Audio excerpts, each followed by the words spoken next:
Hello guys, welcome to my channel. तो guys आज की इस वीडियो में हम एक न्यू मॉडल का पिकनिक ब्लाउज का डिजाइन बनाना सीखेंगे। बट उसके पहले अगर आप लोग मेरे चैनल पर नए आए हो तो प्लीज चैनल को सब्सक्राइब करना ना भूले। तो चलिए गाइस अब हम वीडियो को शुरू करते हैं। तो देखिए गाइस, मैंने यहाँ पे ब्लाउज की लंबाई 14 लिया है। शोल्डर और आर्म होल दोनों मैंने यहाँ पे 6 लिया है।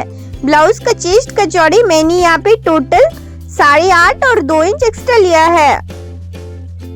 और गाइस मैं यहाँ पे गले की चौड़ाई 3 इंच ले रही हूँ और यहाँ गले की लंबाई मैं यहाँ पे 9.5 इंच ले रही हूँ और यहाँ से भी मैं 3 इंच लेके लाइन को एक साथ मिला लूंगी। अब गाइस देखिए, मैं इस पर मटके गले जैसा डिजाइन का शेप बना रही हूँ। तो देखिए अब मैं इसको बहुत ही अच्छी तरह से कटिंग कर लूंगी। तो देखिए गाइस, मैंने यहाँ पे बहुत ही अच्छी तरह से इसको कटिंग कर लिया है। चलिए मैं आपको स्टिच करके दिखाती हूँ।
हमारा यहाँ पे ब्यूटीफुल सा ब्लाउज का डिजाइन बनके एकदम कंप्लीट हो चुका है। तो गाइस अगर आप लोग को आज का वीडियो अच्छा लगा हो तो प्लीज वीडियो को लाइक शेयर सब्सक्राइब और कमेंट कर दीजिएगा। तो मिलते हैं किसी नेक्स्ट वीडियो में, तब तक के लिए जय हिंद और राम राम।